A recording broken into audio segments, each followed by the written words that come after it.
Bueno, pues muy buenas noches. Gracias por estar con nosotros nuevamente y vamos a arrancar nuestra clase número 2 de la depresión desde la TCC o específicamente cómo vamos a trabajar trastorno bajo la terapia cognitivo-conductual.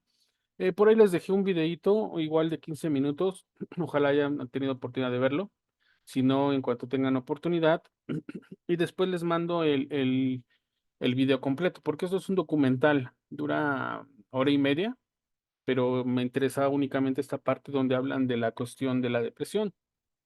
¿Por qué es importante esta información? Porque ahí nos presentan lo que implica la medicación. Sí, esto es importante porque sí, desde mi experiencia es difícil trabajar con personas con una depresión y más con una depresión severa o mayor. Es un trabajo duro, hay que estar constantemente con ellos, hay que ser una buena guía, porque si hay mucha resistencia, no hay la mínima energía o motivación, y entonces son trabajos especialmente difíciles dentro del área de la psicología y dentro del área de cognitivo-conductual, ¿no? Entonces, a veces nos apoyamos con el psiquiatra, obviamente, una vez que podemos hacer un diagnóstico lo más certero posible para saber qué tipo de depresión está teniendo nuestro paciente, eso nos va a permitir elaborar las estrategias adecuadas, ¿no? Pero casi siempre cuando son unas depresiones no tan severas, el paciente con las mínimas estrategias va a empezar a reactivar su vida. Pero cuando suelen ser, estas depresiones severas, sí, es un gran trabajo que tenemos que estar haciendo, detrás para poder, ayudar a nuestro paciente a salir de esa situación. Sí, ojalá puedan ver el video. Esta parte médica es importante. Nunca desestimen como parte de mi, del proceso psicoterapéutico que ofrezco, precisamente tiene que ver con, descartar que los síntomas no sean enteramente biológicos o totalmente biológicos. Por lo tanto, si nuestro paciente, una vez que tomamos lista de los síntomas que tiene el paciente, si vemos algo que nos pueda parecer sospechoso, sí canalizarlo con su médico de cabecera o con algún especialista, ¿no? Pueden ser dolores de cabeza, pueden ser, a lo mejor olvidos, literalmente pérdida de memoria. Puede haber algún tipo de respuesta fisiológica que se pueda confundir con algún rasgo psicológico. Entonces es importante que descarten toda la parte biológica al tratar a nuestro paciente, ¿no?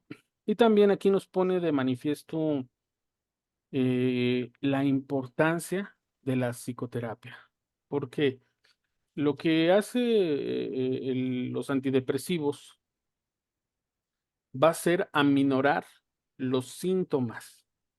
Y esto es muy importante que ustedes lo tomen en cuenta porque puede bajar algunos de los síntomas, pero no se está trabajando el origen o la fuente, porque no es totalmente neurológica, ¿sí? Entonces, espero que ahí lo tomen en cuenta, que una persona que puede estar medicada por años y nunca haber ido a terapia, a psicoterapia, y se puede mantener la depresión, ¿sí? Y hay una gran diferencia cuando llevan una medicación y a la par llevan psicoterapia, ¿no? Porque vamos a ver el progreso, el avance con las personas que llevan psicoterapia, con las personas que no llevan psicoterapia, ¿no? Y sí, sí es importante que también, si tienen oportunidad, tomen algún curso sobre los neurotransmisores y obviamente sobre estos fármacos que nos ayudan a entender un poquito más los efectos que pueden causar, porque hay efectos secundarios y también el paciente va causando se va habituando a estos medicamentos y genera una resistencia, ¿no? Por lo tanto, se le empieza a subir la dosis o se le cambia el medicamento, ¿no? Entonces, sí es importante que lo tomen en cuenta porque sí, sí les van a llegar pacientes que están medicados y que, bueno, sería importante saber qué les están dando, en qué dosis y durante cuánto tiempo, ¿sí? No sé si hasta aquí tengan alguna duda con esta breve introducción.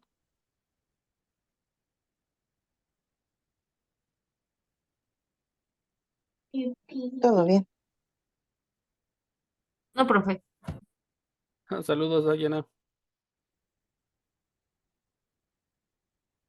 Pues muchas gracias. Bueno, entonces, por eso les mandé este pequeño video, 15 minutitos. Al rato les envío el link del documental completo.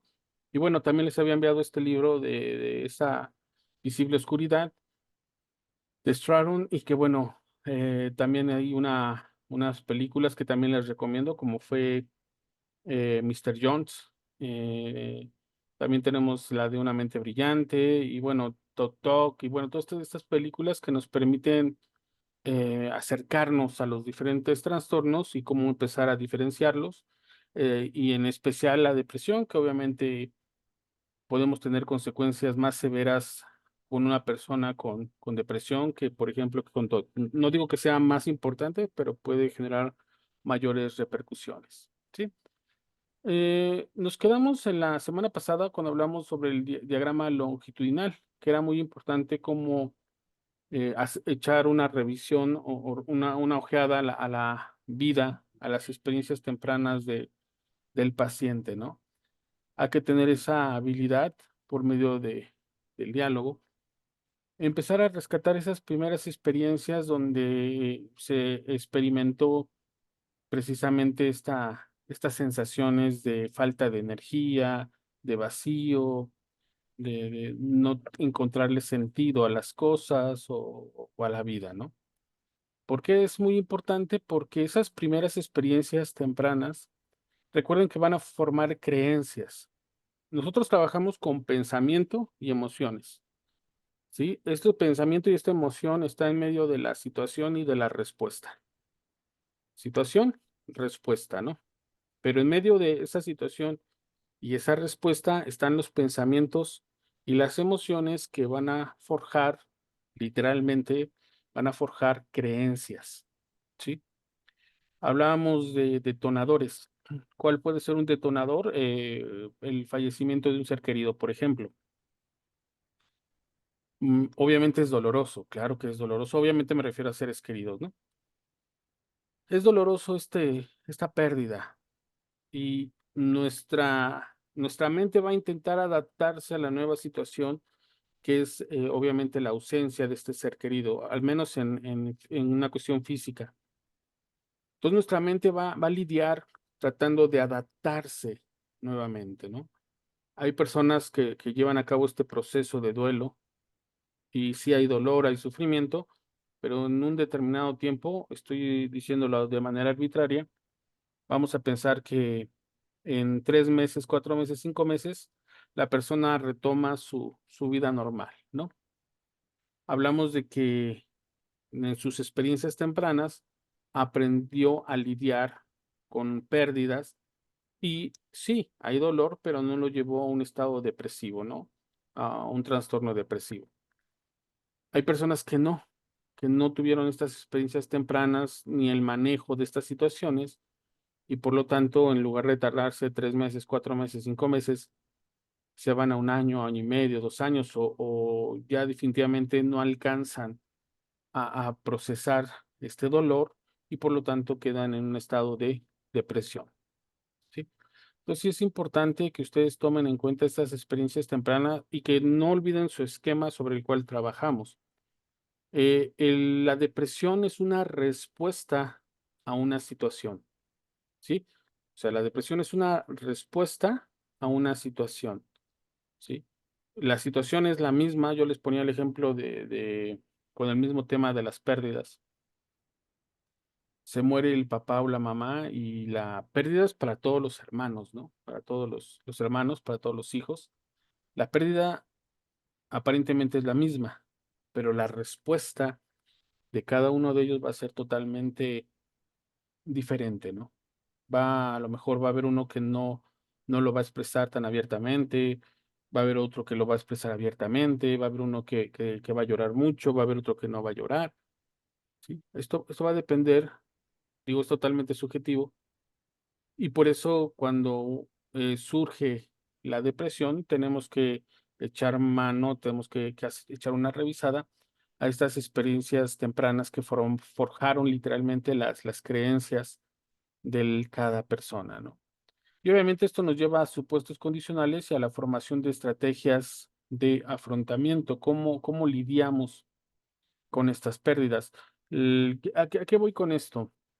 Eh, la depresión no surge de un día para otro, ¿sí? No hay que confundirlo con el trastorno bipolar uno o 2, como lo explicamos en la primera diapositiva en la clase pasada. La depresión no surge de un día para otro, es un proceso, va en progreso, ¿sí? Y entonces, probablemente una persona ya tenía esta tendencia, debido a sus experiencias tempranas, a no poder lidiar con situaciones difíciles o estresantes, ¿no? Como son las pérdidas. Y el hecho de que llegue un punto en su vida donde tenga una pérdida significativa va a llevarlo a ese camino de la depresión, ¿no? Entonces, tenemos que revisar estos supuestos condicionales y obviamente la formación de estrategias que tuvo la persona en su momento para poder sobrellevar estas situaciones, ¿no? Hay personas que se pasan 2, 3 semanas en camas sin asearse, se la pasan dormidos, no quieren hablar con nadie y después a la cuarta semana, sin que nadie les dijera nada, se levantan, se bañan, se arreglan y se van a trabajar, ¿sí? Procesaron su depresión. Hay personas que no pueden salir, que no saben cómo salir, ¿vale? Si hay dudas o preguntas, pueden levantar la manita y ahí vamos dándoles el micrófono para ir precisando todos estos detalles, ¿vale? Entonces, una vez que se activan estas creencias centrales, obviamente hablamos de cogniciones negativas que obviamente llevan a los síntomas de la depresión. Estos ya se los he comentado, lo remarco, que es que eh, los pensamientos llevan una emoción, ¿sí? Precisamente es el pensamiento, la emoción, y obviamente si es una cognición, un pensamiento negativo, va a empezar a generar síntomas en el cuerpo, ¿sí? Toda emoción se va a manifestar en el cuerpo. Por eso es importante poner atención sobre lo que pensamos. No tiene nada que ver con PNL o con otra tendencia de este tipo, pero sí es importante saber qué pensamos, ¿sí? Cómo manejamos nuestros pensamientos, porque el pensamiento va aunado a una emoción y la emoción va a causar un síntoma físico, ¿sí? Si en este momento nosotros pensamos voy a poner un ejemplo así muy, muy clarito.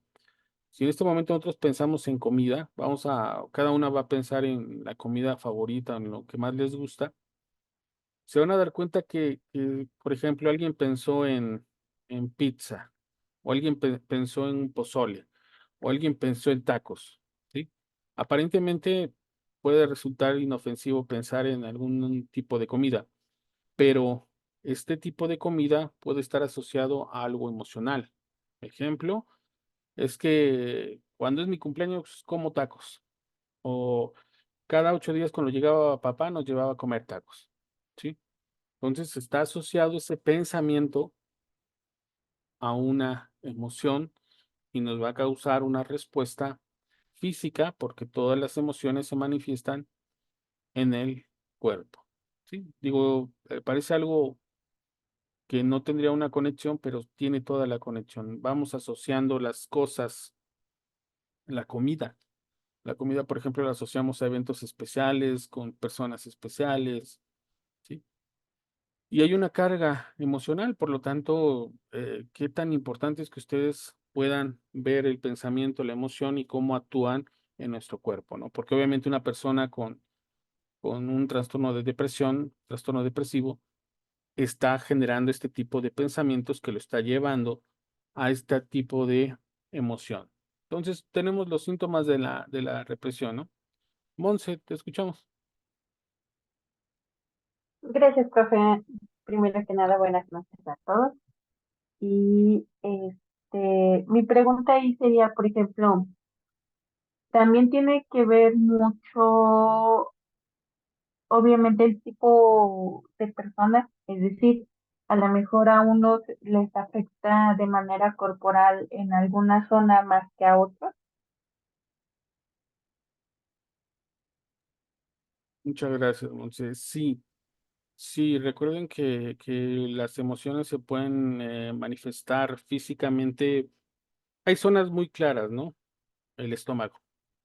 El estómago puede ser la cabeza, pueden ser dolores, pueden afectar inclusive el sistema inmune. Pero es muy claro, por ejemplo, con una noticia terrible o una noticia mala, sentimos nuestro estómago, ¿no? Nuestros intestinos, cómo se contraen o sobrevienen dolores de cabeza, ¿no? Entonces, sí, digo, no es que haya muchos lugares que podamos decir del cuerpo, pero son muy claros, tanto el estómago como la cabeza, o dolores específicos en brazos, en piernas, ¿no? Pero uno de las manifestaciones emocionales más claras lo tenemos en el estómago. Eh, Nos dan náusea, nos dan ganas de vomitar, o nos dan ganas de ir al baño, o sentimos como nuestras tripitas están tronando. Entonces ahí se manifiesta claramente la emoción, o con migrañas o dolores tremendos de cabeza, ¿sí? Entonces sí depende de cada persona, pero sí hay zonas muy claras, ¿no? Una persona con un bajo nivel al estrés puede concentrar todo ese estrés en el estómago. Entonces puede tener gastritis, colitis. Por mucho que se cuide, por mucho que no tome gaseosa, que no coma picante, que trate de consumir fibra, va a tener estos estragos en su estómago, ¿no? Igual hay personas que cuando están bajo mucho estrés se les empieza a caer el cabello, ¿sí? De pronto así llegan así aterrorizados al consultorio y es que se me está cayendo el cabello a pedazos, ¿no? Entonces sí hay zonas muy claras, pero también es importante, como siempre, descartar la parte fisiológica, ¿no? Siempre va a ser muy importante y obviamente nosotros vamos a enfocarnos en trabajar estas situaciones, pero también la recomendación es canalizarlos con su médico de cabecera. Un ejemplo muy claro también es, en el hombre la falta de erección, por ejemplo. Eh, Obviamente tiene que ir al urólogo, pero la mayoría, no sé, el último dato que leí hablaba que por ahí del 60-70% esta falta de erección era por una cuestión eh, psicológica y no física, ¿sí? Entonces, sí es importante que ustedes sepan cómo se manifiestan las emociones, por eso es importante hacer el registro de los síntomas, en dónde está presentando los principales síntomas y cómo está afectando la vida de la persona, ¿no? No sé si queda respondida tu pregunta, Monse. Sí, bastante bien, profe, muchas gracias. De nada, Monse.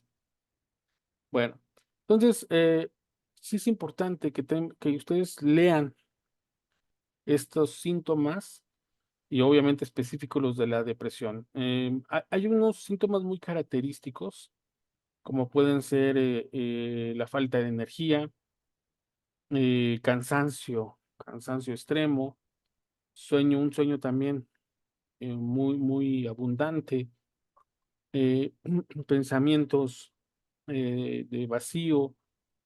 Obviamente no hay una motivación, no hay esta energía que lleva a la motivación, falta de la mínima energía para hacer el aseo personal, incluso les cuesta hablar, si literalmente les cuesta hablar, no llegan a tener esa energía siquiera para poder entablar una charla, ¿no?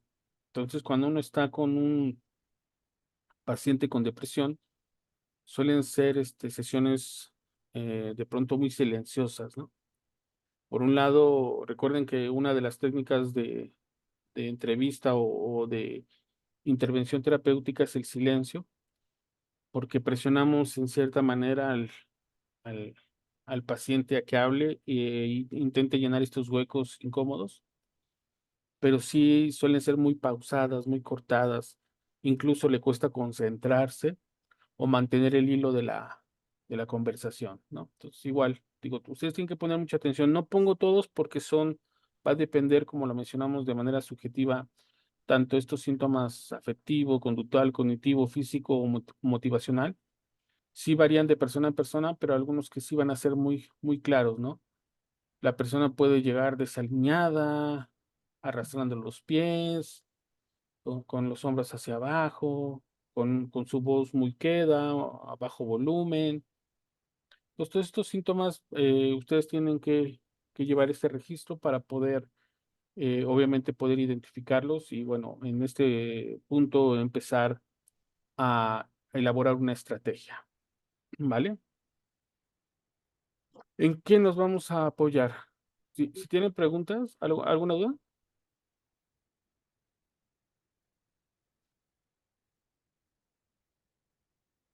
No, ok, No, Yo profe. por el momento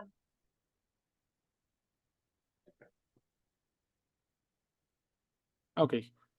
Ya saben que pueden levantar la manita y con gusto les doy el micrófono.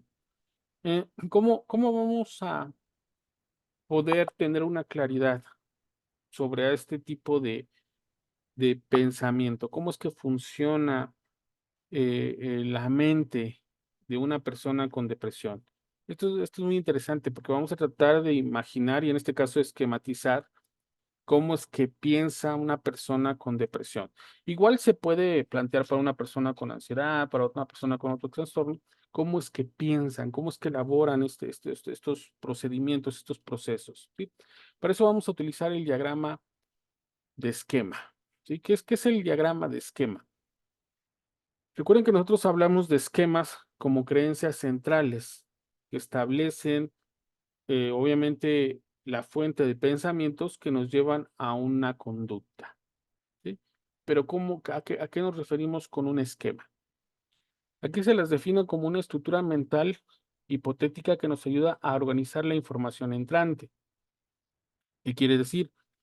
Que cuando llega nueva información a nuestra mente, a nuestro cerebro, el cerebro va a empezar a categorizarla y acomodarla de acorde a la información previa que ya teníamos.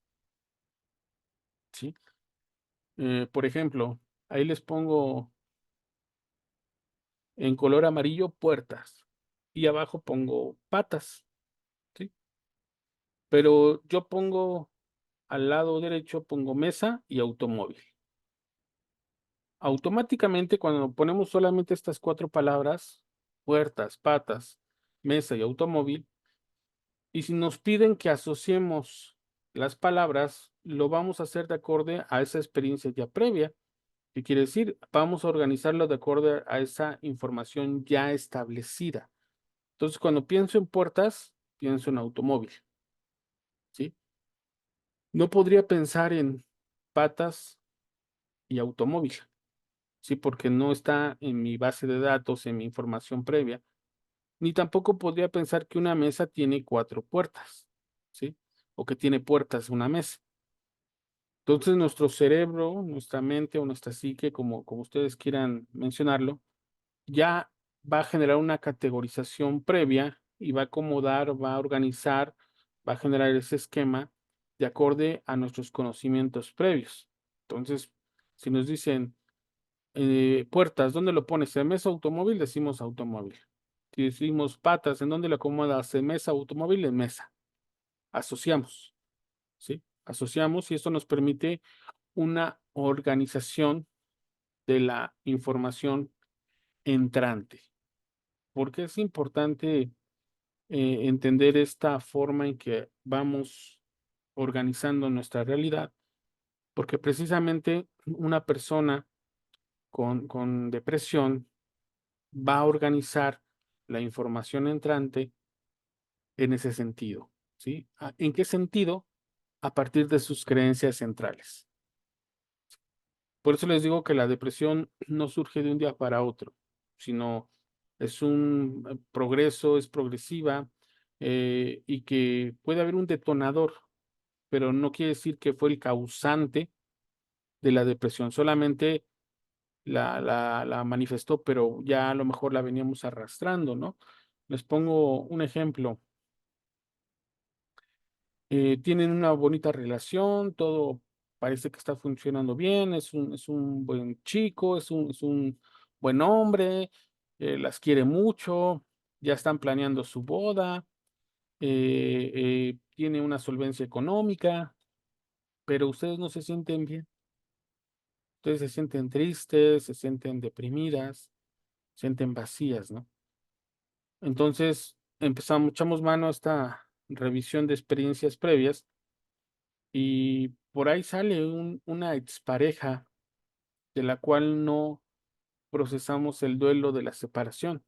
Y a lo mejor eso fue hace 5 años, 6 años, o hace un año o 2 años, y como no pudimos procesarlo, mantenemos esta creencia de que yo no merezco ser feliz, ¿no? Y a pesar de que actualmente tengo esta pareja, yo también ahorita me está yendo bien, acabo mi carrera, encuentro trabajo, tengo esta creencia ya establecida de que yo no debo ser feliz o yo no merezco ser feliz. ¿Sí? Y a lo mejor esto viene de más atrás, de la relación que tuvieron nuestros padres, si se divorciaron, si hubo infidelidad, si hubo violencia, ¿sí? Entonces, por eso es importante echar una mirada al pasado. Digo, no estamos haciendo una práctica psicoanalítica como tal, pero sí tenemos que entender los lazos, los vínculos que se generan en nuestra infancia con estas figuras, con estos ejemplos que nos dan la experiencia de vida. Y bueno, es muy particular, por ejemplo, y muy general, las heridas de abandono por parte del padre, ¿no? Entonces, la niña en ese momento que o el papá se fue de casa, o el papá murió X, la niña lo va a resentir como una herida de abandono. Y entonces llega a la edad adulta, tiene una pareja eh, y todo va bien y de pronto se separan y ella cae en una depresión total, ¿no? Una depresión severa.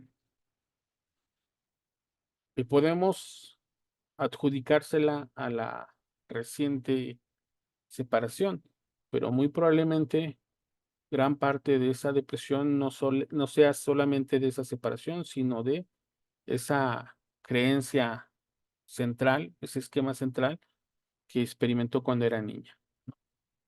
Entonces, por eso es muy importante, las cosas no nos suceden de un día para otro, no nos pasa esto de un día para otro, sino tiene que haber una experiencias, vivencias y obviamente cómo se forjaron estas creencias centrales que nos llevan a creer qué es lo que merecemos, qué es lo que no merecemos. ¿Alguna duda, pregunta hasta aquí?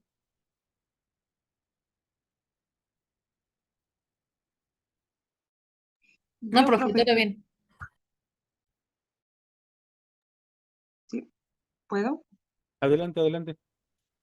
No, nada más era una observación. Esto que comenta o está comentando da como por ejemplo el video que nos dejó ver. Ahí decía que sus síntomas comenzaron cuando era niño y se separaron sus padres. Cuando le preguntan los síntomas que empezó a sentir la depresión, decía que, bueno, ya dándose cuenta, todo eso comenzó cuando sus padres se separaron. Sí, muchas de estas situaciones que experimentamos de adultos eh, son consecuencia de nuestras creencias centrales que obviamente se fueron forjando en nuestra experiencia de vida, ¿no? Y a veces como las vemos tan lejanas del punto de donde inició, creemos que no nos afecta, ¿no? Pero sí, sí es importante que ustedes cuando trabajen, no solamente la depresión, sino también la ansiedad, el TOC o fobias, echen mano de estos esquema longitudinal, que es la revisión de la historia de vida de la persona, para saber en qué momento se establecieron estas creencias, ¿no? Les pongo otro ejemplo. En casa yo veía que papá le pegaba a mamá, ¿no? Y era algo diario, ¿no? Yo tenía 5 o 6 años, ¿no? Le ponía unas tranquisas, ¿no? Entonces, yo digo, yo nunca le voy a pegar a mi pareja, ¿no? Y llego a los 16 años, 17 años, 18 años, y de pronto mi novia me hace enojar y la sangoloteo, ¿no? Y la agredo, ¿no? Eh, en ese momento yo estoy repitiendo un patrón, en ese momento estoy actuando de acorde a las creencias centrales que se establecieron, que si mi pareja no hace lo que yo digo como yo digo, entonces yo puedo agredirla, ¿sí? ¿Por qué? Porque esa es mi creencia, ese es mi esquema por el cual yo me conduzco. Y obviamente no solamente es que la pareja se va a espantar o a decir, ¿qué onda contigo, no? Sino yo, aparte de que tuve esta respuesta, voy a sentir culpa, porque yo juré que no iba a hacer eso que estoy haciendo, ¿no? Entonces, por un lado, tengo que lidiar en el cómo voy a manejar estos esquemas centrales, estas creencias centrales y cómo voy a manejar mi culpa, porque como fue automática mi respuesta, recuerden que son pensamientos automáticos que nos llevan a respuestas automáticas, pues yo tuve esta respuesta, pues sí, entra la culpa, ¿no? Por haber hecho eso, ¿vale? Bueno, ¿alguna otra duda, pregunta?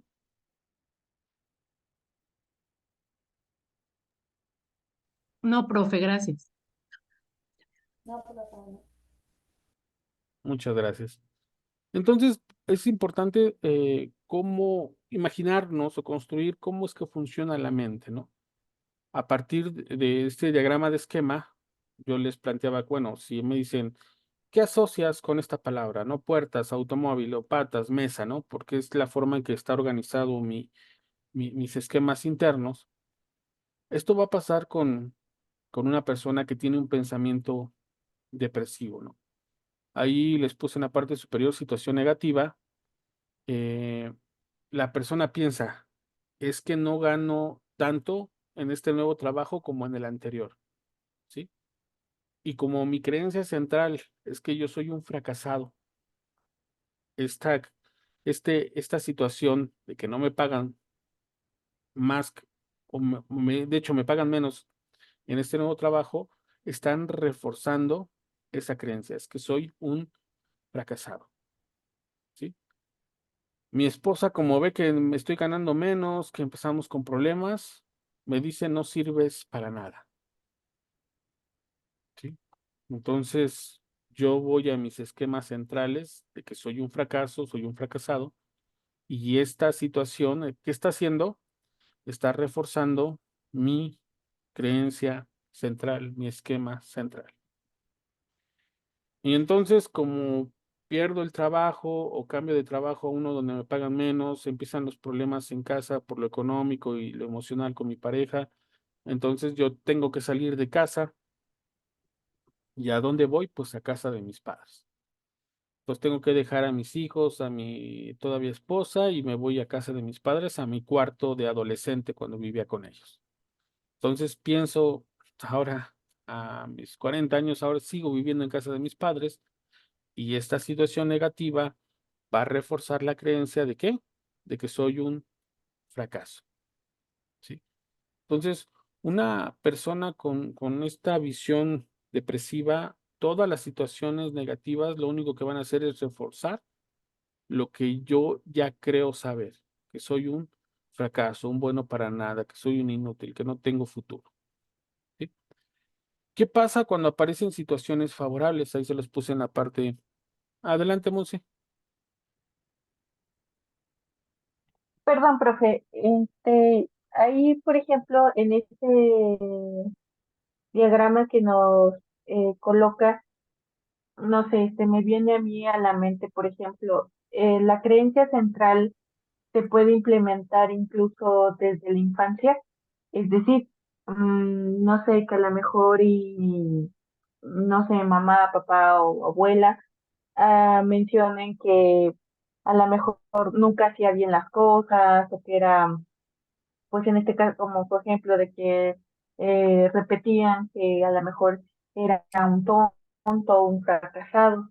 Entonces, cuando llega como esta situación, como detonante en el cual pasan estos puntos de que les va mal, puede llegar a surgir toda esta, pues como toda esta introspección que fue implementada a lo mejor en la infancia. Muchas gracias, Monse. Sí, sí. Sí, el hecho de que en casa, por eso le digo que es muy importante los primeros 6, 7 años de vida.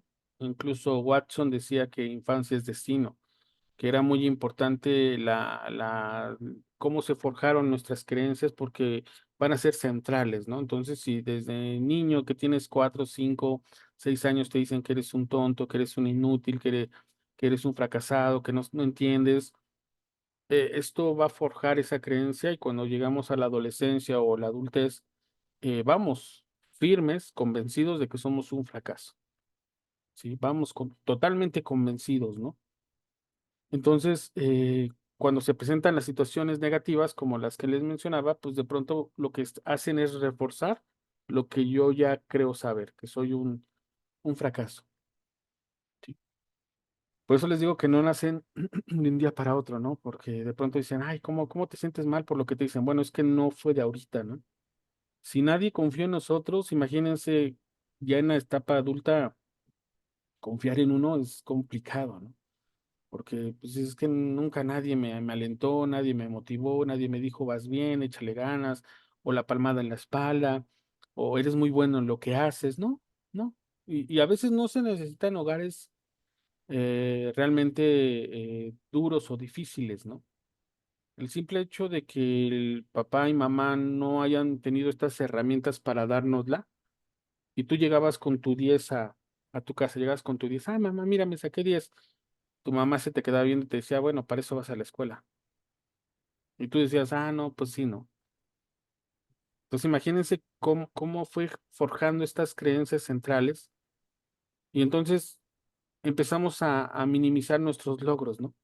En un hogar donde a lo mejor se buscaba incentivar a los hijos, llegaba el niño, la niña con su 10, mamá, mamá, saqué 10 y la mamá, ay, qué orgullosa estoy de ti, mira, lo voy a poner aquí para que lo veamos, lo vamos a presumir, ¿no? Y el niño dice, qué bien se siente, ¿no? Y llega a una etapa adolescente o adulta y, sí, yo me siento bien por mis logros, ¿no? Y habemos personas que aunque tengamos logros, no los minimizamos, ¿no? Los empequeñecemos. Esto me recuerda mucho al síndrome del, del impostor. Ojalá tengan oportunidad de leer ese libro. Tenía por aquí que precisamente maneja todos estos aspectos.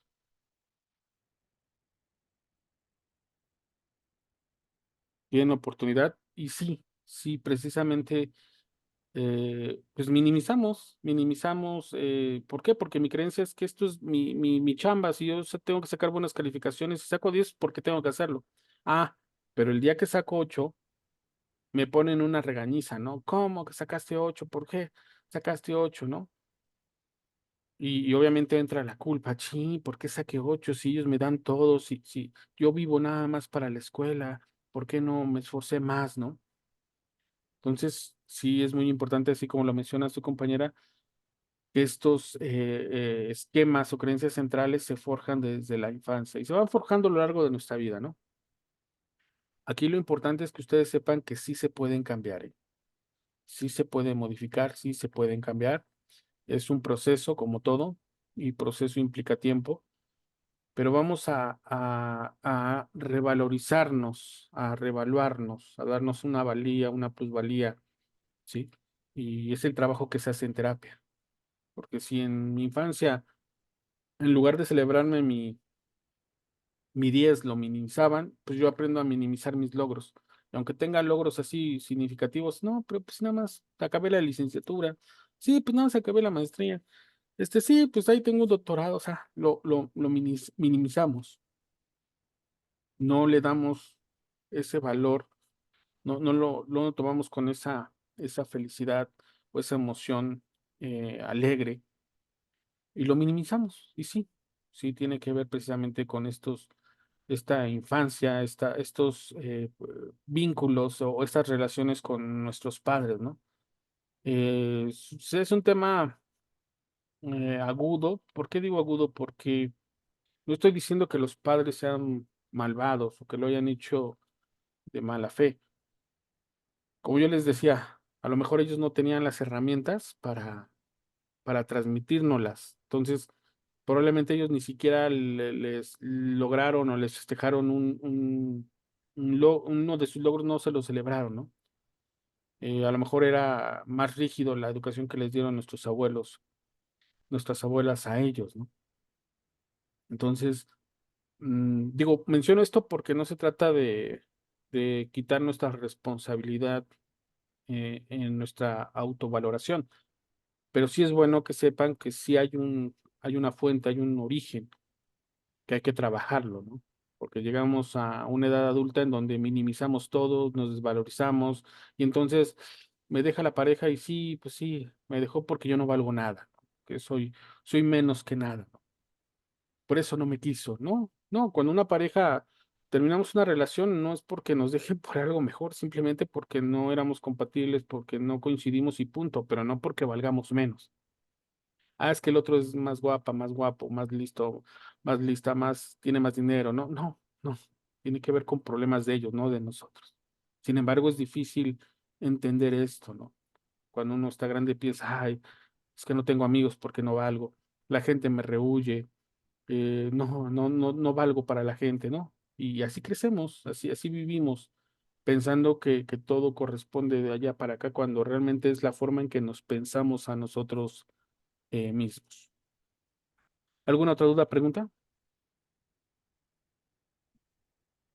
No, pues, sí, otra vez yo creo. Adelante. Por ejemplo, también la ausencia de alguno de los padres puede impactar en la detonación de alguna ansiedad o alguna depresión, o bueno, de algún otro trastorno, pero la ausencia de los padres, de alguno de los padres. Sí, sí, como les mencionaba el caso de una joven que ahorita termina una relación, ¿no? Termina la relación, que a lo mejor no fue tan larga, no fue tan profunda, no fue tan guau, pero sin embargo entra en depresión. Y uno dice, ok, vamos a evaluar si la relación actual era tan significativa como para que la persona entrara en depresión. Y no, tiene que ver con la forma en que se relaciona con las figuras masculinas de su vida. Y eso tiene que ver con las primeras figuras con las cuales nos relacionamos. En este caso de esta joven, pues es el papá, ¿no? El papá se le muere cuando tenía 8 o 9 años. Ella siente ese abandono porque ahora la mamá tiene que ir a trabajar y la deja con una de sus hermanas, con una tía. Esta tía tiene una pareja que sí la quiere, pero como no es su hija, pues no le da un trato de hija. Entonces esa niña creció con este sentimiento de abandono, con este sentimiento de depresivo. Entonces llega la adolescencia, no puede entablar buenas relaciones con las parejas, hasta que finalmente llega a este punto donde parece ser que ya iba a ser la pareja, la buena con la que iba a establecerse, y resulta que no. Y entonces entra en esta depresión, ¿no? Que sí, tiene que ver con esa situación, pero realmente tiene que ver con esta huella de abandono que había mantenido desde la pérdida de su papá, el entrar a otro hogar que no era el de ella, el de inclusive envidiar cómo eran sus tíos con sus primos, ¿no? Envidiaba esa relación, ¿no? Entonces, fíjense todo lo que se detona a partir de estos abandones o esta sensación. Digo, ahorita estoy mencionando el fallecimiento del padre, ¿no? Pero también puede ser por infidelidad, que es todavía más duro porque el hijo o la hija creen que fue por su culpa, ¿sí? Creen que fue por su culpa y vienen arrastrando toda esa culpa durante décadas. Entonces ya llegan a la etapa adulta y ante una situación con la pareja, aceptan muchas cuestiones que no quisieran con tal de que no se vaya la pareja. porque creen que van a repetir lo que vivieron con sus padres. Ya. No sé si respondo tu pregunta, Monse.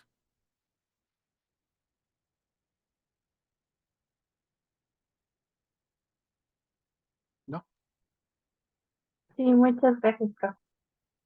Es un tema bastante interesante, son muchas ramificaciones, pero sí es importante que ustedes sepan cómo es que funciona nuestro esquema, nuestros procesos cognitivos y si de niño o niña no tuve esta valorización no solamente como niña o niña, sino como humano, pues va a ser difícil que la encontremos en nuestra etapa adulta, ¿no? Y me refiero a adulta ya jóvenes, 18, 20 años, va a ser difícil, ¿no? Y entramos en un proceso de desvalorización que nos va a llevar a una depresión, ¿vale?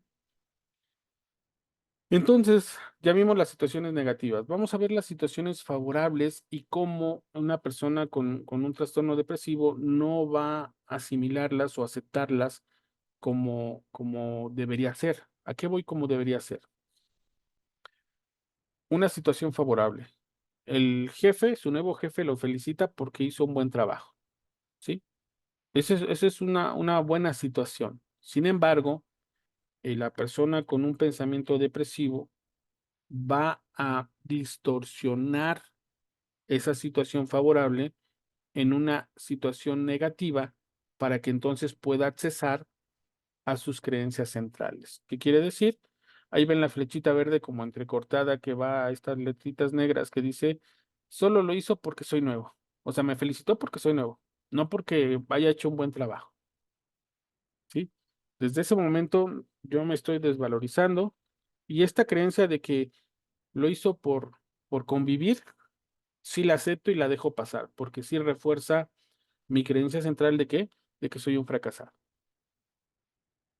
Otro ejemplo, eh, ya que me estoy separando, llevo a mis hijos al parque y la pasamos genial, ¿no? La pasamos riendo, ellos se sienten muy bien, yo me siento muy bien porque finalmente hay algo bueno, pero voy, los dejo en casa de su mamá y digo, "Mm, pudo haber sido mejor, a lo mejor faltó algo. O sea, fue una buena tarde, no, pudo haber sido mejor. Distorsiono esta situación favorable pudo haber sido mejor y entonces sí permito que entre, que refuerce mi creencia central. Otro ejemplo, resuelvo algunas situaciones difíciles en el trabajo, ¿no? Nadie había podido resolverlas, ¿no? Hay que cuadrar a las cuentas, que algo que hago que nadie había podido hacer y todo el mundo me felicita, ¿no? Entonces dice, wow, ¿cómo le hiciste, no? Y yo digo, fue solo suerte. O sea, nuevamente minimizo, nuevamente distorsiono para que solamente pueda entrar esta situación favorable a reforzar mi creencia central. Soy un fracaso. O sea, fue un golpe de suerte, nada más. O sea, realmente es que no tengo las habilidades, no tengo esas capacidades, ¿no? Y esto es la forma en que una persona con tendencia a la depresión procesa, ¿sí? No puede ver nada favorable en el mundo externo. Esto también lo considero muy importante porque cuando una persona está en depresión, lo peor que le podemos decir, en serio, lo peor que le podemos decir es, mira allá afuera, la vida es bella, la vida es bonita. Es lo peor que le podemos decir a una persona con depresión, ¿sí? Porque la forma en que está procesando las situaciones favorables es con una distorsión total. Iba a decir, bonitas para ti, para mí la vida es miserable, el mundo apesta, todo es guerra, todo es destrucción, no hay buenos amigos, ¿sí? Entonces, es lo peor que le podemos decir a una persona con depresión.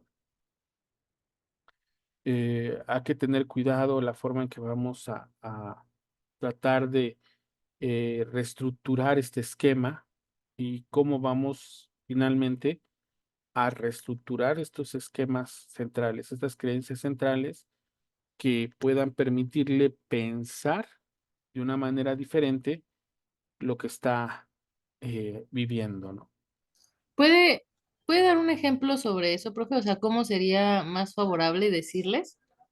¿O cómo sería más favorable abordar el tema? Bueno, vamos a empezar por,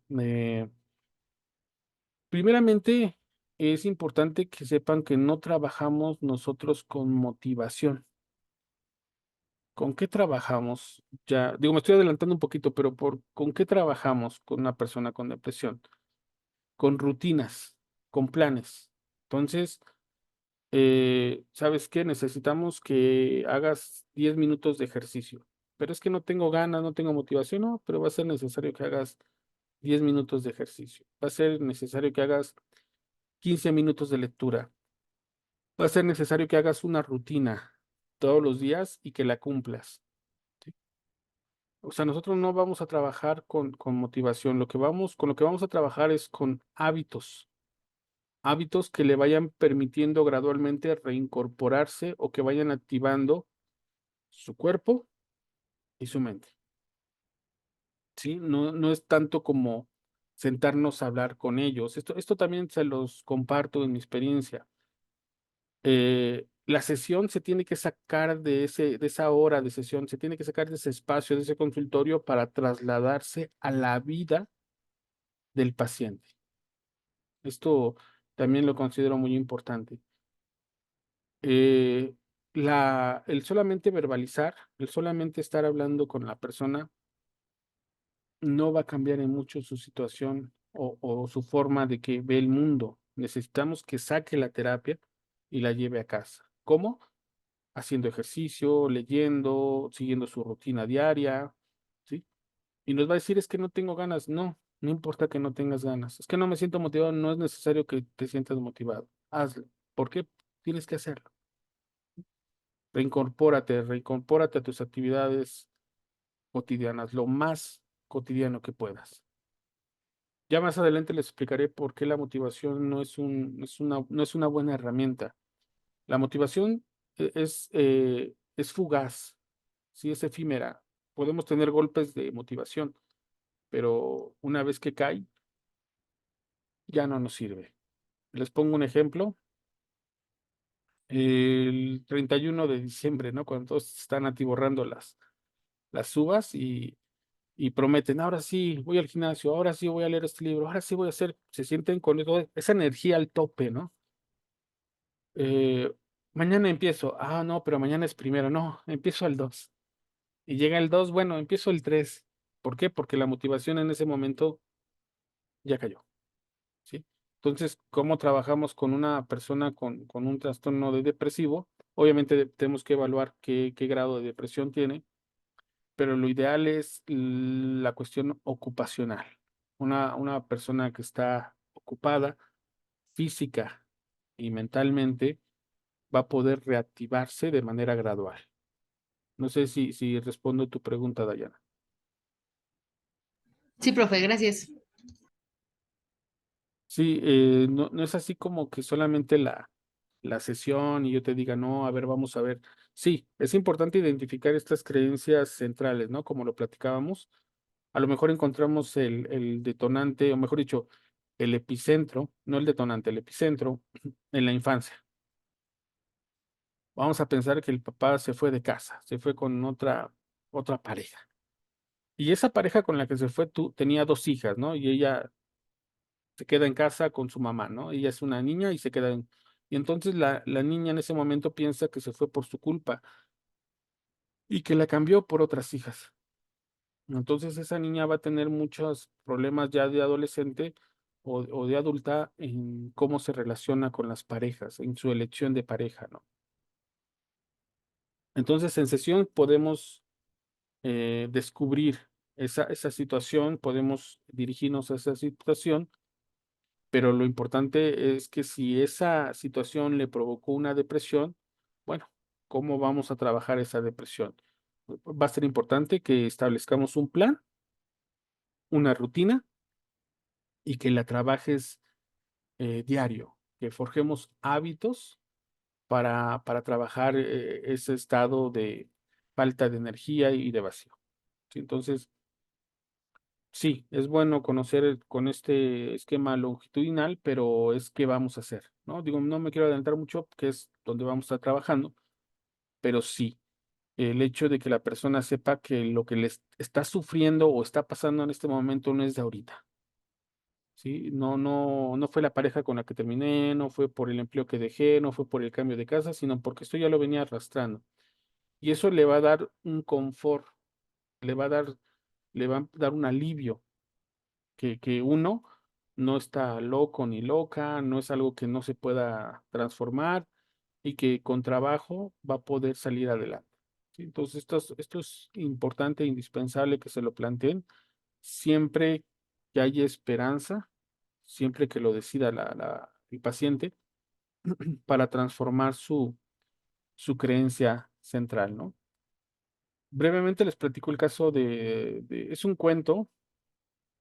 No soy muy partidario de este personaje, pero igual se los recomiendo. No sé si tuvieron antes oportunidad de Bukay, Jorge Bucay. Y él retrata una historia de un elefantito bebé. Cuando, imagínense un circo, está un elefantito bebé, entonces acaba de nacer, ¿no? Y entonces lo primero que le hacen es le ponen una cadena alrededor de su pata y clavan una estaca.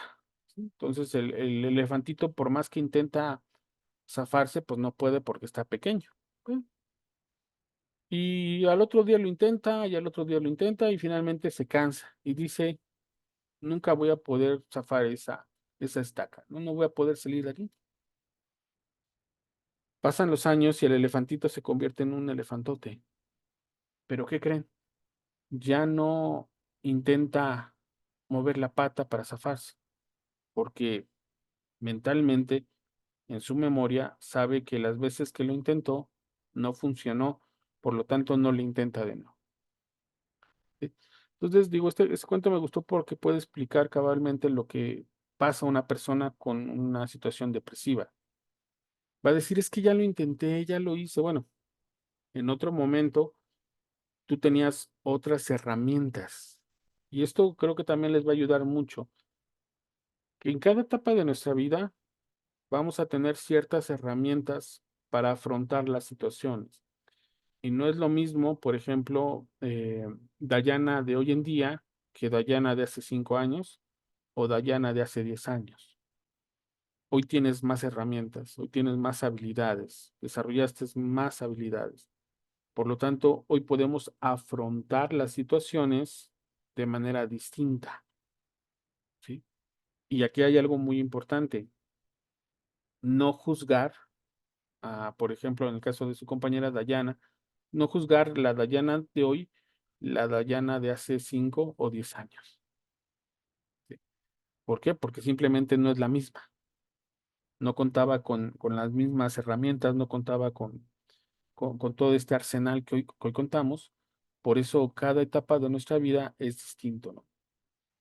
Y es lo que la persona con un estado depresivo no ha descubierto, que ahora tiene más herramientas hoy como adulto o como adulta para lidiar con las pérdidas que cuando era una niña. ¿Sí? Pues esto es lo que hace la enorme diferencia. Cuando era una niña no tenía forma de defenderse y afrontar las situaciones de abandonos o de pérdidas, pero ahora que ya es una adulta, sí. Y eso es lo que nosotros le vamos a recordar, que no es lo mismo ella de niña con sus herramientas a ahora una joven que tiene otras herramientas. Por lo tanto, hoy sí va a poder afrontar con mayor entereza su situación de pérdida o abandono. Sí. No sé si tengan alguna duda, alguna pregunta.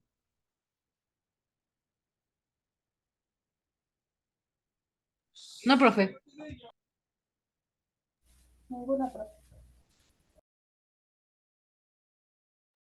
Muchas gracias. Bueno, creo que queda claro este diagrama de esquema.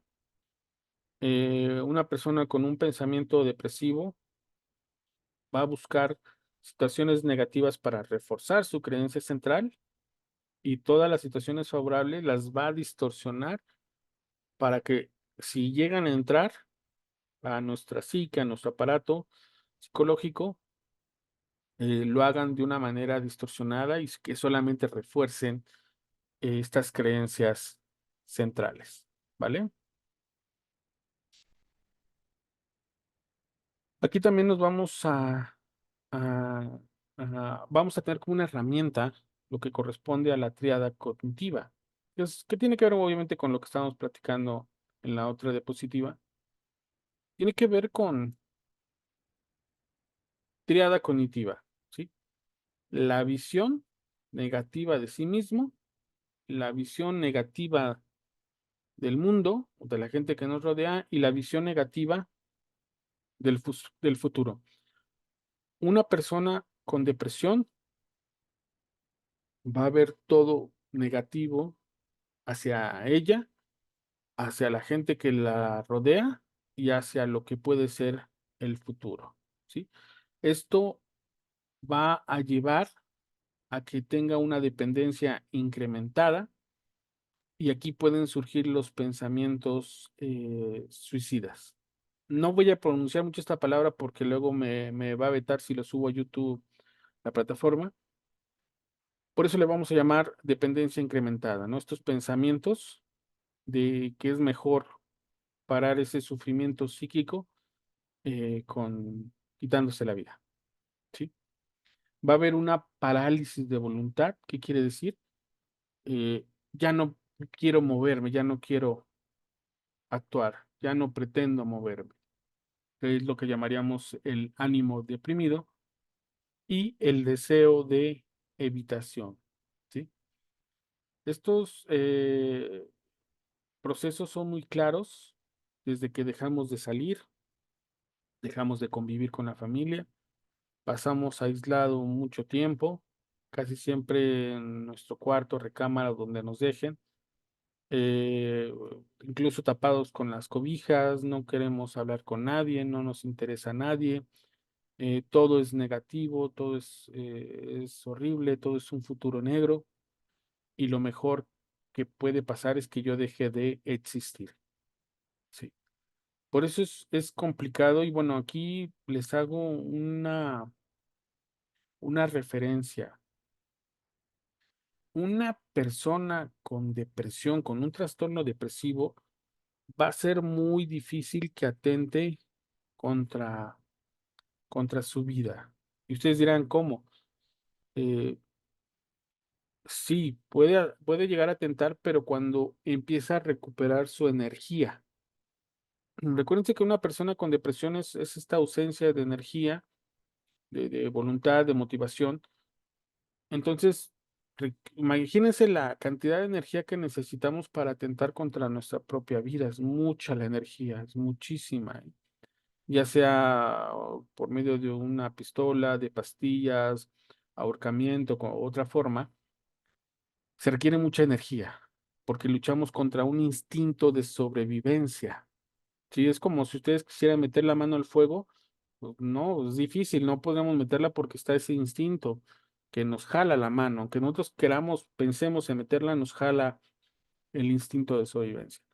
Entonces, en este punto, sí, obviamente tenemos que estar pendientes de estos pensamientos y que obviamente igual, digo, no es un tema propiamente del curso, pero hay personas que lo intentan y hay personas que lo logran y es una diferencia tremenda porque las personas que lo intentan no es porque realmente lo quieran lograr, sino es un grito desesperado por ayuda, porque una persona que ya tomó la decisión va a buscar de que no haya fallas en su búsqueda de desvivirse, ¿sí? Entonces, hay personas que lo intentan no queriendo hacerlo y que si llega a pasar, realmente no era su intención. Y personas que lo planean todo para que no haya margen de error. Sí. Rápidamente les pongo un ejemplo. Eh, ya no aguanto más esta situación, me voy a tomar todas estas pastillas de este frasco, ¿no? Y me las tomo, ¿no? Ya entro en estado adormilado, pero a la media hora llega la mamá, el papá, la abuelita, ¿no? Y me rescatan, ¿no? Y ya hablan a la ambulancia, me llevan al hospital. Esta persona sabía que iba a llegar alguien, ¿sí? Que iba a llegar alguien y que él muy probablemente los iba a encontrar, ¿no? Una persona que ha decidido desvivirse va a pensar, ok, voy a, voy a ahorcarme, ¿no? Entonces mando a mi esposa con los niños con su mamá, se van desde el viernes, llegan hasta el domingo por la tarde, no voy a recibir a nadie, entonces yo voy a llevar a cabo mi desvivir el viernes en la madrugada o en la noche, para que cuando llegue mi esposa y mis hijos sea hasta el domingo y no haya nadie que pueda irrumpir lo que planea. Sí. Entonces, digo, son temas delicados, pero sí quería presentarles estos esquemas que una persona con depresión, hasta que no tenga la energía necesaria para atentar contra su vida, va a mantenerse solamente en estos pensamientos, ¿no? Que obviamente el hecho de pensar en estas situaciones es para acabar con el sufrimiento psíquico, que eso es muy importante. Pensaríamos o podríamos deducir que una persona que está pasando por un trastorno depresivo no sufre, no, sí sufre mucho. Sufre mucho porque hay un vacío, hay un sinsentido, no hay un propósito. Es una dolencia difícil de explicar, aunque la hayamos experimentado. Y ojalá tengan la oportunidad de leer este libro, porque precisamente este escritor logra acercarse desde su experiencia a lo que experimenta una persona con depresión, ¿vale? Entonces, triada cognitiva, visión negativa de sí mismo, visión negativa del mundo y visión negativa del futuro. Obviamente va de la mano con el esquema que acabamos de ver y que esto nos lleva a tres procesos, que es la dependencia incrementada, la parálisis de voluntad y los deseos de evitación, ¿vale? ¿Tienen dudas? Ya saben, pueden levantar la manita y con gusto les doy el micrófono. Bueno, y aquí tenemos ya más claro estos procesos que les mencionaba, que son la manifestación de pensamientos negativos, ¿sí? ¿Qué tipo de pensamientos negativos tenemos de sí mismos? Nada me sale bien. O sea, quiero estudiar algo y cierran la escuela o no pude acabar la carrera. Otro pensamiento negativo de sí mismo, lo intento, pero no puedo. Este pensamiento es relevante porque cuando estamos en un proceso psicoterapéutico, la persona dice, lo voy a intentar. Y entonces yo les digo, no, no lo intentes, tienes que hacerlo. No, pero es que no lo intentes, tienes que hacerlo. El lo voy a intentar está disculpándose por adelantado de que no va a poder hacerlo. No sé si me sigan ahí. Cuando alguien dice, pues lo voy a intentar, ya me estoy disculpando de que si sale, pues ya no fue mi culpa, ya no es mi responsabilidad. Entonces, mágicamente yo ya me estoy disculpando por anticipado de que no va a salir o no voy a poder hacerlo. Otro pensamiento negativo de sí mismo es vivir con mis padres es vergonzoso. A mis 40 años, con mi licenciatura, con mi maestría y vivir con mis padres, qué vergonzoso es porque soy un fracasado. ¿Sí? Estoy tomando el ejemplo de nuestro personaje imaginario, ¿no? De hace un momento. Soy un mal padre. ¿Sí? ¿Por qué? Porque no le estoy dando lo suficiente a mis hijos, ya ni siquiera el tiempo. Tienen un padre perdedor, que no tiene un buen empleo, tienen un mal esposo, ni siquiera puedo pasar una buena tarde con ellos, ¿no? Entonces, pensamientos, una visión negativa de sí mismo, ¿no? Entonces, si a mi esposa ya ni siquiera le provocaba el deseo, uy, soy un bodrio, soy una basura, no valgo nada, no soy atractivo. Esta es una visión negativa de sí mismo. Una persona con depresión tiene todo este tipo de pensamientos denigrantes hacia sí mismos, ¿vale? ¿Cuál sería una visión negativa del mundo? Y es aquí donde también va a ser importante la forma en que una persona con depresión ve el mundo. Mis amigos no son comprensivos. Aquí lo puse más tibio, pero mis amigos son una basura, ¿no? No puedo confiar en ellos. Son oportunistas, solamente se aprovechan de mí, me utilizan, solamente me buscan cuando quieren algo, ¿sí? No hay oportunidades para crecer, no encuentro empleo, el mundo, hay pocas oportunidades laborales, paga muy poco, no es posible que yo pueda crecer profesional y académicamente, ¿no? Esa es una visión negativa del mundo. Siempre seré una vergüenza en donde esté. No importa dónde vaya, voy a ser siempre una vergüenza para mis familiares o para mi pareja o para todo el mundo. Siempre seré una vergüenza porque no encuentro el trabajo que quiero, no tengo la pareja que yo deseo, no tengo la condición económica que yo quisiera. Es más, ni siquiera tengo el físico que yo quisiera, ¿no? Entonces, siempre seré una vergüenza. La vida es muy difícil y el mundo es muy difícil. El mundo es algo muy feo. No puedo vivir en él. Sí, es muy horrible el mundo. Visión negativa del mundo. Por mucho que lo intente, la vida o el destino se encarga de frustrarlo. Es el karma, es el universo, es mi horóscopo. Sí, yo vengo con la mejor actitud, pero todo sale mal, todo sale mal, todo se va al caño. Parece que alguien no me quiere allá arriba. Parece que todo lo que intento se viene abajo. Estoy salado, no tengo fortuna. eh, Todo se debe a algo externo que atenta contra mí. Sí. Esta es la visión negativa del mundo. Visión negativa del futuro. Nunca voy a salir de esto. O sea, no voy a poder tener un buen empleo, no voy a poder recuperar a mi esposa, no voy a poder recuperar a mis hijos. Voy a seguir así otros 10 años. Así voy a seguir. ¿Qué tiene que ver con el siguiente punto? En unos años voy a estar igual. ¿Sí? O sea, nada va a cambiar. Sí, voy a estar igual que ahora o peor. Con trabajos mal pagados, sin pareja, mis hijos se van a avergonzar de mí, esto ya no puede ser.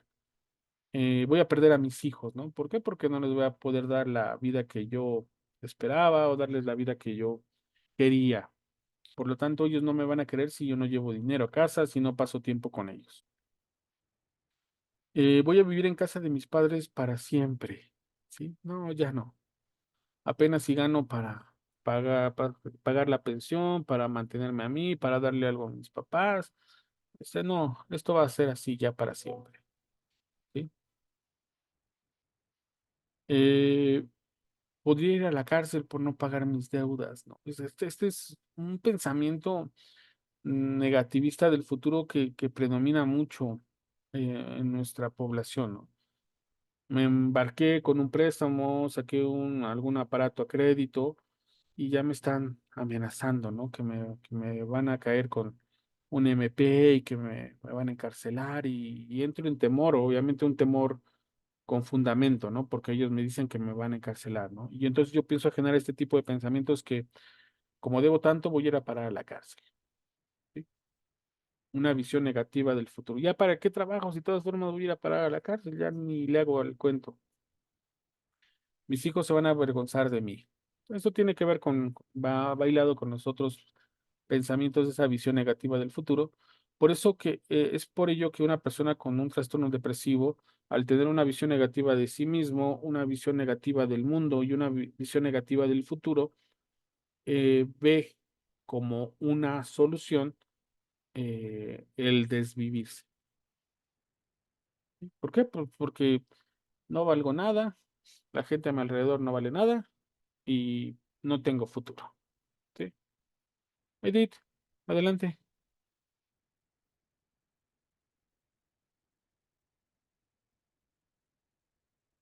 Bueno, si quieres leo tu pregunta, dice, Tengo una duda, ¿una persona con depresión también se la pasa con ira aparte de ser negativo? No, no, no, porque precisamente para tener ira necesitaríamos energía, ¿sí?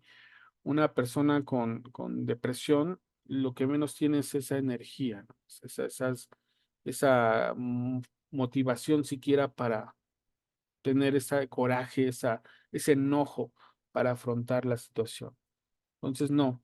En este caso, yo te lo pondría como en un espectro bipolar, bipolar uno o 2, maníaco depresivo.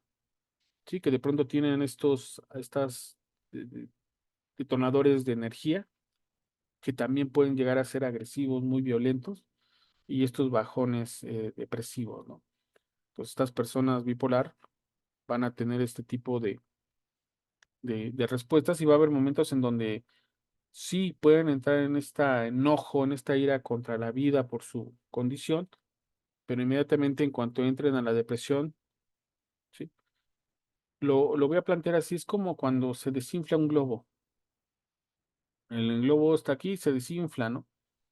No puede tener esa ira no puede generar esa energía para sostener esa ira. Entonces, no, una persona con depresión no presentaría ira, tendría que ser algún trastorno depresivo, algún trastorno bipolar, que pueda generar momentos de ira e incluso agresión. ¿Sí? De hecho, en la de Mr. Jones, ojalá puedan verla, porque sí hay momentos en donde él manifiesta grados de ira y de enojo, pero él tenía o se consideraba en ese momento como un maníaco depresivo. ¿Vale? ¿Alguna otra duda, pregunta? Ya, profe. Adelante, Gis. Buenas noches. Mi pregunta es cómo detectar ¿cómo le llamó? El epicentro, cuando la persona depresiva, digamos que pareciera una persona exitosa. O sea, como los ejemplos aquí que nos está dando, pues es obviamente una persona en crisis, con una situación desfavorable. Pero cuando estamos hablando de alguien que pareciera que tiene todo y sin embargo está deprimida, no le encuentra sentido a la vida y en apariencia podría parecer que tiene cualquier cosa que le pudiera dar motivación, ¿cómo podríamos ahondar ahí para encontrar ese epicentro? Muchas gracias, Gis. Es un poquito que les platicaba del llamado síndrome del impostor, ¿no? Hay impostores, bueno, que tienen el síndrome del impostor, que son gente muy exitosa, que tienen una empresa, que están ganando mucho dinero, que tienen una pareja ideal y aún así se sienten vacíos o entran en periodos de depresión, ¿sí? Porque esta persona siente que nunca va a ser suficiente lo que haga o lo que tenga para sentir que es una persona exitosa, ¿no? Y no tiene que ver con sus logros, tiene que ver cómo ve sus logros. No sé si me Ok, sigan, este punto es muy importante, no son sus logros, sino cómo ve sus logros, ¿no? ok, Recuerden esta escena primaria del niño cuando llega con su mamá con su 9, con su mamá, mamá, mamá, ¿de qué 9, no? Y la mamá se le queda viendo así toda enojada aquí mientras está preparando la comida y le dice, pues para eso vas a la escuela, ¿no? Para eso vas a la escuela, o sea, para eso tu papá se manda trabajando y yo me meto trabajando para que tú vayas a la escuela y que hubiera sacado un 10, ¿no? En ese momento el niño va a minimizar cualquier logro. Entonces va a llegar a la vida adulta y va a tener una casa muy bonita, va a tener 2 coches, va a tener una empresa y siempre se va a decir, no es suficiente, no es suficiente, porque su creencia central es que nunca va a ser suficiente y quizás no se lo esté diciendo a sí mismo, sino a sus padres. Entonces es paradójico, ¿no? Que por querer sobresalir, por querer tener esa aceptación de los padres, nunca va a ser suficiente, ¿no? Ay, mamá, mira, te traje este doctorado. La mamá, pues bueno, para eso te dedicas, ¿no? Para eso trabajas, ¿no? Y, ok, ok, ¿no? Mira, mamá, compré una casa de 2 millones de dólares. Ah, bueno, pues, está bien, ¿no? O sea, nunca va a ser suficiente, ¿sí? Y va a estar minimizando sus logros, aunque a la vista de todos los demás sean personas muy exitosas, con grandes logros, ¿no? Y es paradójico porque muchas de estas personas precisamente han tenido tantos logros porque nunca fue suficiente. Hay una película que espero la puedan ver que se llama El Aviador.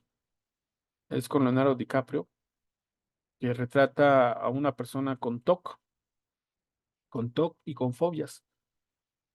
Y precisamente su insatisfacción permanente lo va a llevar a ser un innovador en la aviación y en el cine.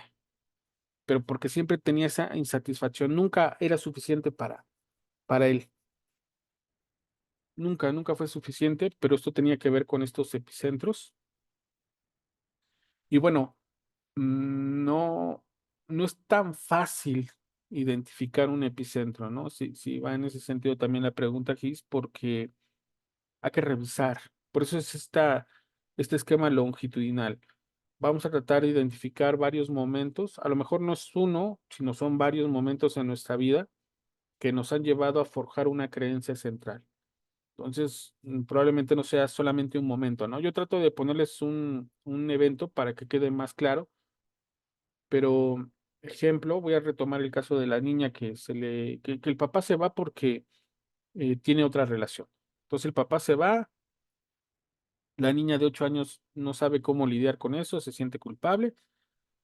Ese es un caso, es un epicentro. De ahí, la mamá se junta con otra persona y la mamá se empieza a encariñar con esa nueva persona, este nuevo padrastro, y de pronto se vuelve a pelear la mamá y se va esta persona, esta nueva pareja.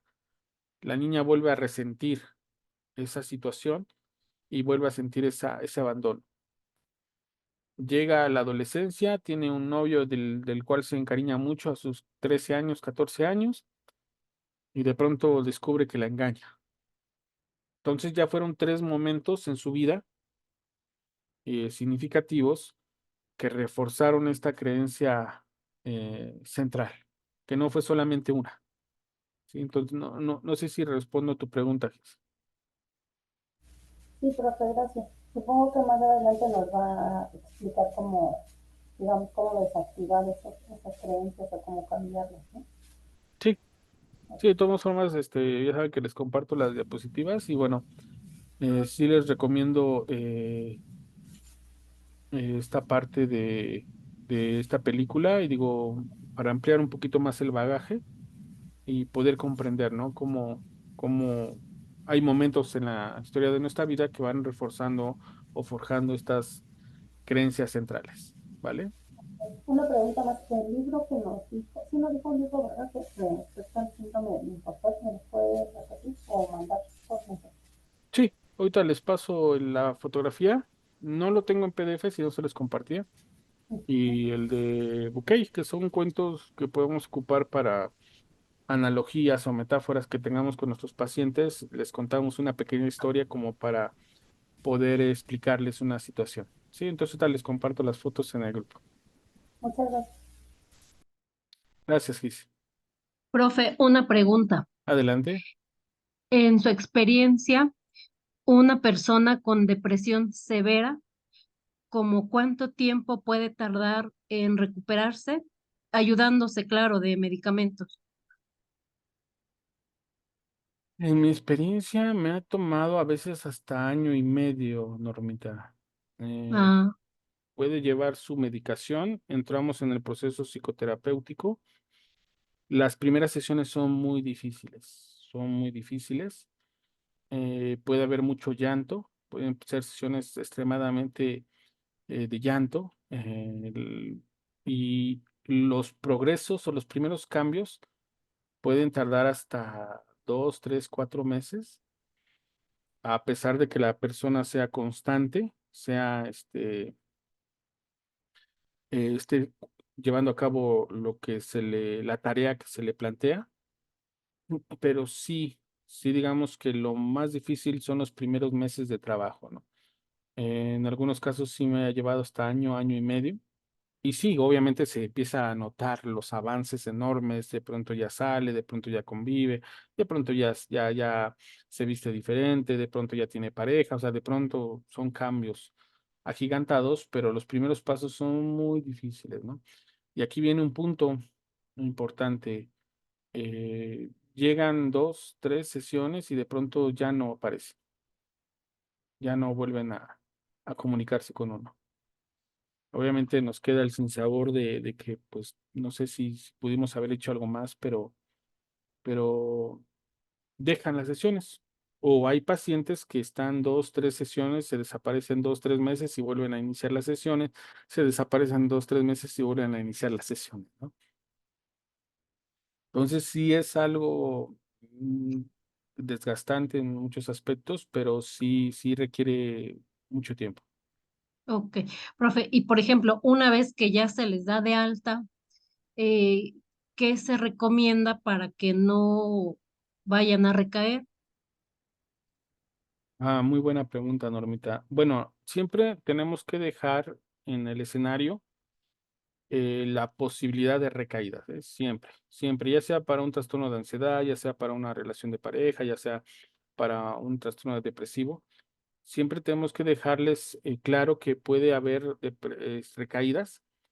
eh, Pueden ser recaídas ligeras o recaídas profundas, pero que forman parte del proceso, ¿no? En el caso de una persona con depresión, bueno, yo acostumbro esto con mis pacientes, yo lo veo totalmente válido. eh, Les doy pauta de contención, o sea, que si nos vemos cada semana o cada 15 días, si llegan a tener una situación de recaída, pueden mandarme mensaje y yo a la brevedad les respondo cómo hacer contención en ese momento. Que aunque nos tardemos 15 días en vernos, si a los 2 o 3 días, oiga, me siento mal, me pasa esto, ok, un audio o un mensaje, tratamos de darle contención para que la caída no sea tan fuerte o que inclusive no caiga, no llegue a ese punto de recaída, ¿no? Yo considero que es válido. Obviamente, a veces suele darse el caso de que mandan el mensaje a las 2, 3 de la mañana, o yo estoy en terapia, o estoy en alguna actividad, y es donde yo les pido su comprensión, que a veces no puedo, trato de hacerlo lo más inmediato que puedo para darles la contención, pero a veces pues no, si me lo envían a las 4 de la madrugada y estoy totalmente dormido, pues no. Si de pronto sí lo llego a escuchar, sí tomo y a ver qué pasa, ¿no? A ver, vamos a hacer contención. Yo sé que les han enseñado que en todas sus carreras que tenemos que marcar límites con nuestros pacientes. Yo sé que se los han marcado y eso va a depender de su elección.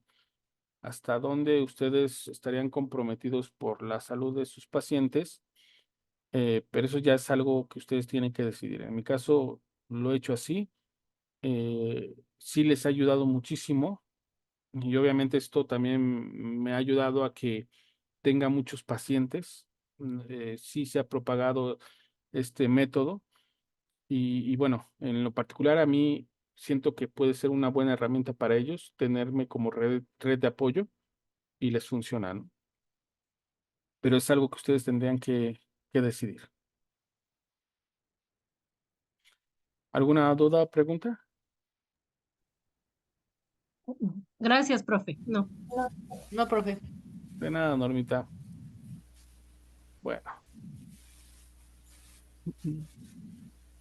vamos a cerrar nuestra clase de hoy con este esquema de la emoción, porque una vez que ya tenemos claro cómo se manejan estos procesos de pensamiento, pensamientos negativos, obviamente aversivos de sí mismo, del mundo y del futuro, bueno, la pregunta es cómo vamos a trabajar con estos pensamientos, ¿no? Entonces recuerden que nosotros tenemos un esquema muy claro, el esquema de la emoción, situación, respuesta, pero entre la situación y la respuesta tenemos el pensamiento y la emoción. Sí, que eso tenemos que tenerlo así como nuestra base para trabajar, ¿no? Está una situación, viene el pensamiento. Recuerden que viene primero el pensamiento que llamaríamos pensamiento automático, basado o con base en una creencia intermedia y a su vez en una creencia central. Y este esquema central obviamente son todos estos establecimientos de pensamientos, normas, creencias, costumbres. Y ese pensamiento va a generar una evaluación primaria y una evaluación secundaria. Ojo, por cuestión académica se separa, pero se presume que esto sucede simultáneamente. ¿Sí? Sucede simultáneamente o sucede tan rápido que no podríamos separarlo. Solamente se lo separo por una cuestión académica. Evaluación primaria. ¿Esta situación es favorable, neutral o desfavorable? Si es neutral, no va a haber una respuesta. Si es favorable, pues la respuesta va a ser de alegría. ¿Sí? Si es desfavorable, es donde se va a remarcar más la respuesta, porque esa evaluación desfavorable puede ser de pérdida o de daño. Rápidamente les pongo un ejemplo. Voy caminando y se caen las hojas de un árbol. Ahí van cayendo las hojitas. Mi evaluación es neutral, sí, pues no me va ni me viene que se caigan las hojitas, por lo tanto no hay una respuesta de mi parte. Voy caminando por la calle y de pronto empieza a llover, empiezan a caer gotitas de agua y yo me siento, qué padre, ¿no? Caen las gotitas, que hasta me paro y siento las gotitas en mi rostro. Digo, qué padre, me siento alegre. Esa es mi respuesta emocional, ¿no? De agrado. Voy caminando por la calle y de pronto sale un perro enorme, ¿no? Agresivo, ladrando. Ahí es donde entonces va a actuar la evaluación secundaria, ¿sí?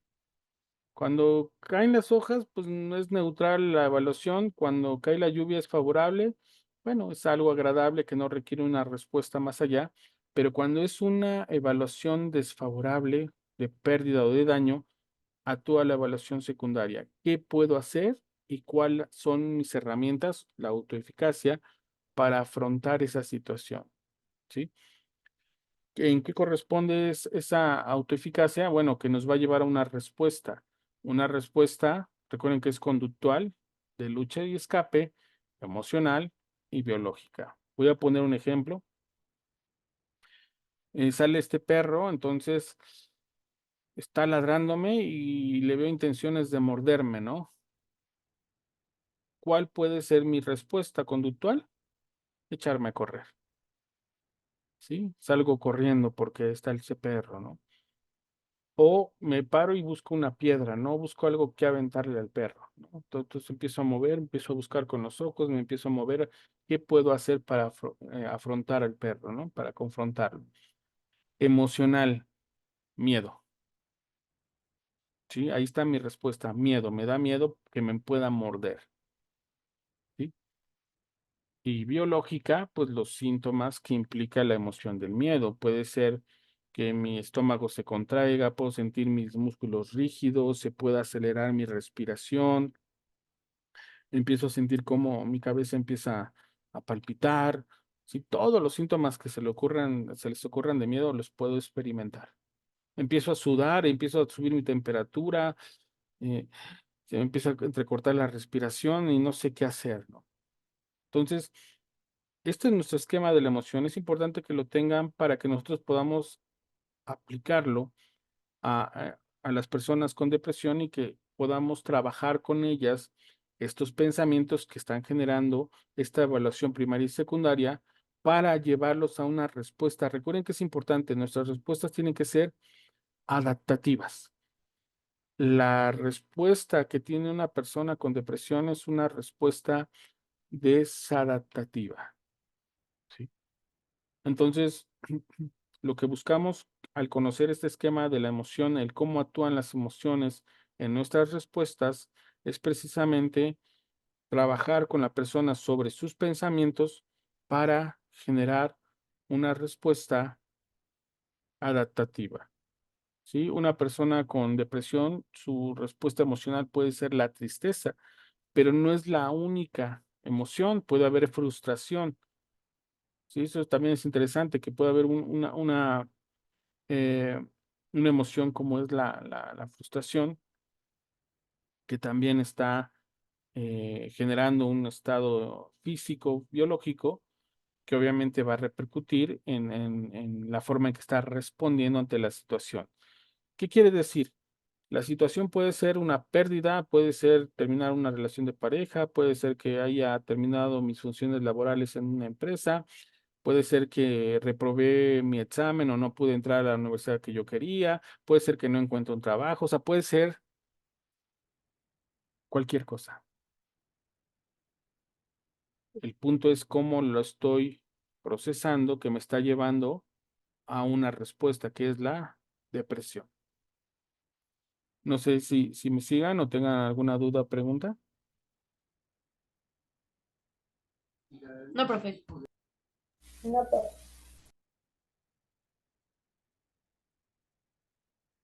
Bueno, de todas formas vamos a retomar este esquema de la emoción para que ustedes se vayan familiarizando con todos estos procesos y cómo los vamos a abordar con una persona con depresión.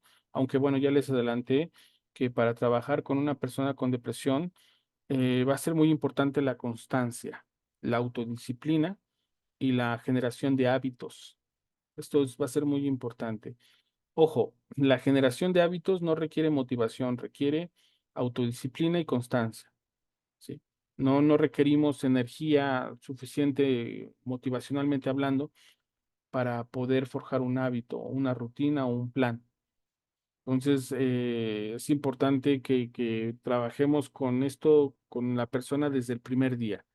¿Sí? Vas a hacer 5 sentadillas, 5 abdominales, vas a hacer 5 flexiones, vas a leer 2 páginas, vas a tender tu cama. Eso va a ser tus logros, pequeños logros, avances graduales, hasta que finalmente se reincorpore a lo que hacían naturalmente, normalmente, como irse a trabajar, ir a la escuela, a hacer todo lo que hacía anteriormente y como va a ser un proceso gradual, le va a permitir ir generando la energía suficiente para llevar a cabo estas actividades.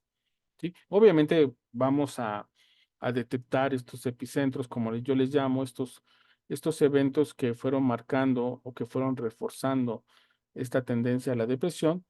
Y obviamente al elaborarlos, platicarlos en un espacio seguro y percibirlos desde otra perspectiva, va a permitir que la persona los procese también, los piense y los vea de otra manera. ¿Sí? ¿Alguna duda, pregunta que tengan antes de cerrar la clase?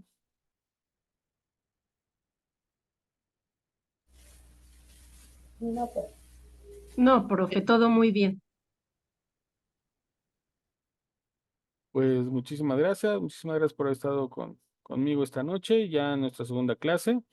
Ahí estaré dejándoles alguna otra información en el chat del grupo. Ahorita les subo las fotos de los libros para que le echen una ojeada. No se olviden, también tienen la película El Aviador, que también está bastante interesante para poder visualizar lo que es el TOC y las fobias, pero también la depresión, porque este personaje también atraviesa por una depresión. Entonces, para que le puedan echar un ojo, si encuentro el link de la película en alguna plataforma, se los comparto. Y obviamente las espero la próxima semana en punto de las 8 de la noche para nuestra tercera clase. ¿Vale? muchas gracias. Gracias, profe. Bye. Gracias, buenas noches. Gracias, buenas noches. Buenas noches. Buenas noches.